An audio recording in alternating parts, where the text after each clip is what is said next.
இன்றைக்கு ஸ்டாலின் பேசுறார். அவரு 5000 ரூபாய் அறிவிச்சதுனால தான் அது இன்றைக்கு நாட்டில் சூப்பர் ஹிட் ஆகிட்டு தான்.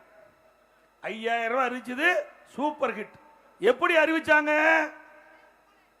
பிப்ரவரி மாசம் உரிமை தொகை கிடையாது, மார்ச் மாசம் உரிமை தொகை கிடையாது, ஏப்ரல் மாசம் உரிமை தொகை கிடையாது. அந்த 3 மாத உரிமை தொகையை சேர்த்து கோடை காலம் 2000 ரூபாய் 5000 ரூபாய் கொடுத்திருக்கிறார். எதுக்கு? சொன்ன மாதிரி தேர்தல் பயம் வந்து விட்டது ஸ்டாலினுக்கு. இந்த அறிவிப்பு மூலமாக தேர்தல் பயத்தை அவர் வெளிச்சு போட்டு காட்டிட்டார். சிந்திச்சு பாருங்க. ஏன்னா ஒவ்வொரு மாதமும் கிடைக்க வேண்டிய தொகையை முன்பணமா கொடுக்கிறார், அவ்வளவுதான். இவர் அறிவிச்சாலும் அறிவிக்காவிட்டாலும் ஆன்கோயிங் ஸ்கீம் தொடர்ந்து நடைமுறைப்படுத்துகின்ற திட்டம் அது செயல்படுக்கும். இவர் அறிவிக்கலாலும் பிப்ரவரி மாசம் அந்த உரிமை தொகை அந்த மக்களுக்கு போய் கிடைக்கும், மார்ச் மாசம் அந்த உரிமை தொகை அந்த மக்களுக்கு போய் கிடைக்கும். அதே மாதிரி ஏப்ரல் மாசமும் அந்த குடும்ப தலைவிக்கு அந்த உரிமை தொகை போய் கிடைக்கும்.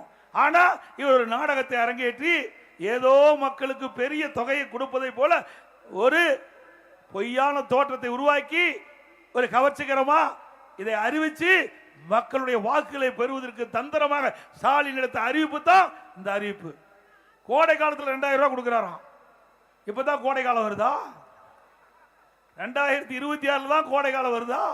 இந்த ஆட்சி பொறுப்பேற்று 22வது வருஷம் கோடை காலம் வந்தது, 23வது வருஷம் கோடை காலம், 24வது வருஷம் கோடை காலம், 25வது வருடம் கோடை காலம். இந்த கோடை காலத்தெல்லாம்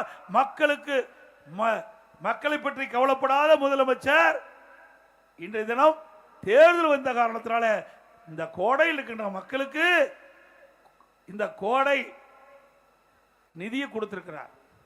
எவ்வளவு தந்திரம் பாருங்க. அதான் சூப்பர் ஹிட்டாம். திரு ஸ்டாலின் அவர்களே, சூப்பர் ஹிட். நாங்க 10,000 கொடுத்தது அறிவித்ததா சூப்பர் ஹிட்.